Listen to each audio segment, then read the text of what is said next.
नमस्कार साथियों, चुनावी माहौल है। चुनावी माहौल में आज हमारे बीच में ऐसी शख्सियत है जो आम होने के बावजूद अपने कामों के भरोसे जिन्होंने खास होने का तमगा हासिल कर दिया, जिनके संघर्ष का परिणाम है कि आज उन्हें ओबीसी का बड़ा चेहरे के रूप में बालाघाट अपितु पूरे मध्य प्रदेश में जाना जाता है। हाँ, हम ऐसे ही व्यक्ति से बात कर रहे हैं, नाम जिनका बालाघाट जिले में सौरव लोधी है। हम उनसे सीधे सवाल करेंगे। चुनावी माहौल है, चुनावी चर्चा के बीच में सीधे सवाल करेंगे और सीधा जवाब जनता के लेके। सौरव लोधी जी, आपका स्वागत है हमारे चैनल में। सौरव लोधी जी, चूँकि चुनावी समय नज़दीक है, वोटिंग के कुछ दिन बाकी है, ऐसे में बड़े सारे मुद्दे आते हैं, बड़े सारे विषय आते हैं जो जन चर्चा का विषय बन जाते हैं। एक विषय आया हुआ है जो चर्चा का विषय बना हुआ है कि आपने नामांकन दाखिल किया आम व्यक्ति की ओर से, आम कार्यकर्ताओं की ओर से, उसके बावजूद आपने नामांकन वापस ले लिया। तो कई लोग सख्त की निगाह से इस विषय को देख रहे हैं। लोगों का मानना है कि इसमें कुछ बातचीत हुई है आपकी सम्राट सरस्वत जी से।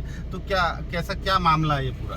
देखिए, जब कोई भी चुनाव हो, लोकसभा चुनाव, विधानसभा चुनाव या अन्य चुनाव हो, बहुत सारे दावेदार अपना फार्म जमा करते हैं और मैंने भी वही किया। निश्चित रूप से बालाघाट जिले के युवाओं की इच्छा थी कि मैं लोकसभा चुनाव लड़ूं।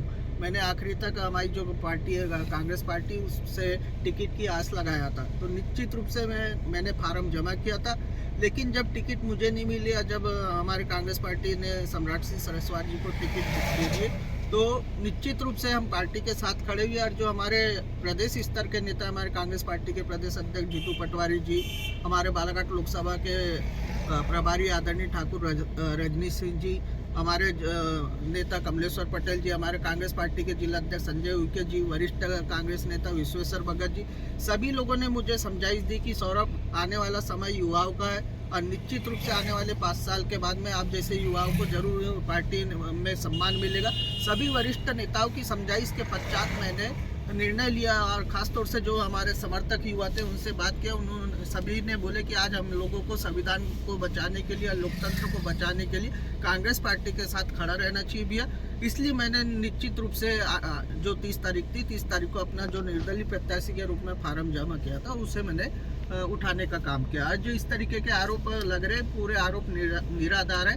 कांग्रेस पार्टी के एक समर्पित कार्यकर्ता के रूप में मैंने अपना नामांकन फार्म वापसी लिया।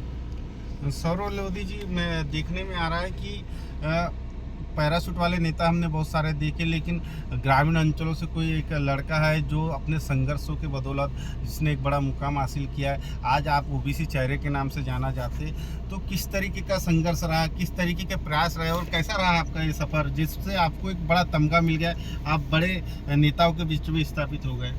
मैं तो सबसे पहले अपनी पारिवारिक स्थिति की बात करूंगा। तो मेरे पिताजी तहसील ऑफिस में चपरासी की पोस्ट पे थे, लेकिन बचपन से ही, लगभग जब मैं 18 साल का था, तब से मैं छात्र राजनीति करने की शुरुआत कर चुका था।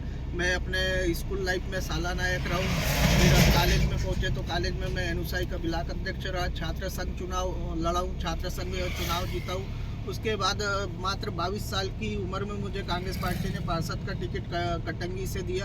तो निश्चित रूप से वो अनवरत संघर्ष जारी है और हम लोग लगातार जमीनी संघर्ष करते आ रहे। छात्र हो, युवा हो, शिक्षित युवा हो, बेरोजगार हो, आम जनता के लिए, आम जनता के मुद्दों पर हम लोग, हमारी टीम के साथ में लगातार, सिर्फ बालाघाट जिला ही नहीं, बालाघाट हो, छिंदवाड़ा हो, जबलपुर हो, भोपाल जाकर हम लोगों ने लट खाने का काम किए, पुलिसों के अपराध पंजीबद्ध हुए और अपने खुद के पैसे लगाकर हम लोग लगातार संघर्ष करते आ रहे हैं। प्रयास किस तरीके से रहा, सफलता किस तरीके से मिली? और देखने आता है कि बड़े सारे आपके आयोजन हुए संगठन के माध्यम से, तो इस पर फंडिंग की ज़रूरत होती है, पैसों की ज़रूरत होती है। आप बड़े राजनीतिक परिवार से, आप एक रसूखदार परिवार से नहीं आते हैं और बहुत सारे, लेकिन आपने सफलतम कार्यक्रम आयोजित करवा दिए। तो किस तरीके की रूपरेखा रहती है आपके आयोजनों की, और क्या बड़े लोगों का मदद इसमें, आपका किसी तरीके का सहयोग इस पर मिलता है आपके आयोजनों में? देखिए, हम जब भी कोई आंदोलन करते हैं, बालाघाट की बात हो या छिंदवाड़ा जाने की बात हो, जबलपुर जाने की बात हो या भोपाल जाने की बात हो, ओबीसी महासभा के बैनर तले हम लोगों ने बालाघाट जिले के युवाओं को जागरूक करने का काम किया। तो जहाँ तक आर्थिक सहयोग की बात आती है, तो जो आज जागरूक युवा है वो खुद ही हम लोगों को सहयोग करते हैं और आंदोलनों में हम लोगों को मदद करने का काम करते हैं। और मैं आपको बता दूं कि बड़े से बड़ा आंदोलन हम लोगों ने किए। मुझे नहीं लगता कि 2000 रुपये से ज़्यादा कभी हम लोगों के कोई आंदोलन में खर्चा आया है।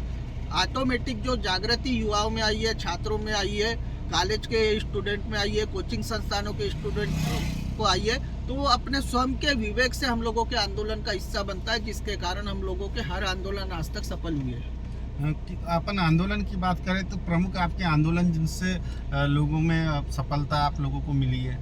निश्चित रूप से शिक्षक भर्ती आंदोलन जो हमारा था 2018 में उनका रिजल्ट आया था, लेकिन 2 साल बीत जाने के भी बाद मध्य प्रदेश सरकार उनको नौकरी नहीं दे रही थी। हमने ये आंदोलन को बालाघाट से शुरू करके भोपाल तक लड़े और उसका परिणाम रहा कि लगभग 30,000 युवाओं को आज शिक्षक भर्ती में नौकरी मिली है। सौरभ लोधी जी, आप लोधी समाज से आते हैं और लोधी समाज के यहाँ बड़ी संख्या में वोटर्स है, तो किस तरह का किधर रहेगा उन लोगों का झुकाव, किस साइड रहेगा? प्रहलाद पटेल जी लगातार हैं दौरे कर रहे हैं, लोधी वोटरों का झुकाव भाजपा की ओर, तो किस तरीके का आपका प्रयास रहेगा? आप किस तरीके से देखते हैं इस चुनाव को? देखिए, मैं गर्व के साथ बोलता हूँ कि मैं लोधी समाज में जन्म हुआ हूँ, लेकिन मैं ओबीसी की राजनीति करता हूँ और निश्चित रूप से विगत कई सालों से जिस तरीके से ओबीसी वर्ग के साथ में मध्य प्रदेश की सरकार हो या केंद्र सरकार हो झूठे छलावा करने का काम कर रही है, लेकिन आज कांग्रेस पार्टी, हम प्रदेश स्तर की बात करें या केंद्र स्तर की बात करें, हमारे सम्माननीय कांग्रेस पार्टी के नेता राहुल गांधी जी आज खुलकर बड़े बड़े मंचों पर जातिगत जनगणना की बात कर रहे हैं, ओबीसी आरक्षण की बात कर रहे हैं। तो मैं तो फुल गारंटी के साथ बोलता हूँ कि बालाघाट लोकसभा चुनाव में सिर्फ लोधी समाज ही नहीं, ओबीसी समाज हो, एससी समाज हो, यहाँ का आदिवासी समाज हो, आज कांग्रेस पार्टी के साथ में खड़े होने के लिए तैयार है। चूँकि आप आज सारथी के रूप में आज सरस्वर जी का काम करेंगे, उन्हीं के पक्ष में आपने नामांकन वापस लिया है, जाहिर है कि आप और आपके पूरे समर्थक सरस्वर जी का जीत और मेहनत कर काम कर उन्हें जीत दिलाने का भी काम करेंगे, तो क्या विजन रहेगा बालाघाट जिले को लेके सरस्वर जी आप कांग्रेस पार्टी का? देखिए, लगभग विगत 30 सालों से भारतीय जनता पार्टी के सांसद बनते आए बालाघाट लोकसभा में। निश्चित रूप से हम 30 साल का इतिहास पलटेंगे तो एक भी फत्तर सांसद के नाम के कहीं पे आपको देखने नहीं मिलेंगे, सिर्फ कठपुतली बनकर सांसद का पद रह गया। तो निश्चित रूप से आने वाले समय में यहाँ पे खनिज संपदा भरपूर है, वन संपदा भरपूर है, तो निश्चित रूप से बड़ी सोच के साथ में सांसद का चुनाव करने के लिए बालाघाट जिले की जनता तैयार है। आज रही बात जातिवाद की, यहाँ पे किसी भी प्रकार का जातिवाद नहीं, हमारी कांग्रेस पार्टी ने बहुत अच्छे प्रत्याशी सम्राट सिंह सरस्वर जी को मैदान में उतारा है और मुझे पूर्ण विश्वास है कि सम्राट सिंह सरस्वर जी जो सोच के साथ कल ही बैयर मलाजखंड की सभा में उन्होंने कापर प्रोजेक्ट का कारखाना लगाने की बात जनता से करके आए, तो निश्चित रूप से ऐसे बहुत सारे उद्योग धंधों की स्थापना, जो बालाघाट जिले का युवा आज यहाँ से पलायन करता है तो उनको यहाँ पे रोजगार मिले, स्वास्थ्य की सुविधा मिले, तो निश्चित रूप से कांग्रेस पार्टी जीतने के बाद ये काम करने के लिए यहाँ पे तैयार है। सौरभ लोधी जी, यहाँ विकास तो दिख रहा है, लेकिन जिस तरीके से विकास होना था उसकी गति यहाँ नहीं दिख रही है। आज भी महानगरों की ओर हमारे यहाँ के लोग मरीज जाते हैं, गोंदिया और नागपुर पे बड़ी सारी एम्बुलेंस रोज जाती दिखती है, फ्लाईओवर अभी तक बन जाना था, नहीं बन पाया, तो क्या सांसद बनने के बाद आपकी पार्टी की कुछ इसमें गति दिखेगी? निश्चित रूप से भारतीय जनता पार्टी सिर्फ भाषणों में वादे करती है। आज हम 2100 रुपये दान की बात कर ले, लाडली बहना को 3000 रुपये देने की बात कर ले, मेडिकल कॉलेज खोलने की बात कर ले, सिर्फ ये बोलने का काम करती है।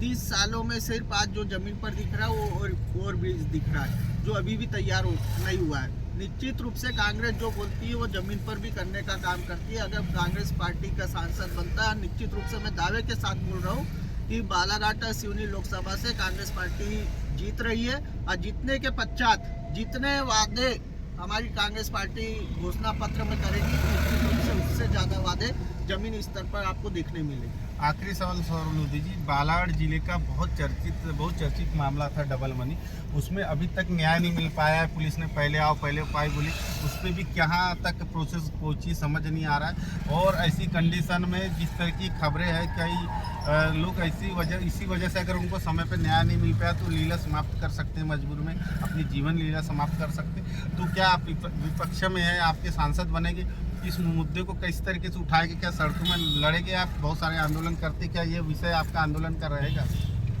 देखिए ये जो डबल मनी का मामला है ये तो न्यायालय में विचाराधीन है अभी। निश्चित रूप से बालाघाट जिले ही नहीं, आसपास के भी कई लोगों ने अपनी पूंजी को यहाँ पे जमा किए थे। तो कहीं ना कहीं न्यायालय में अधीन होने के कारण आंदोलन हो या कोई भी चीज़ हो करना उचित नहीं होगा।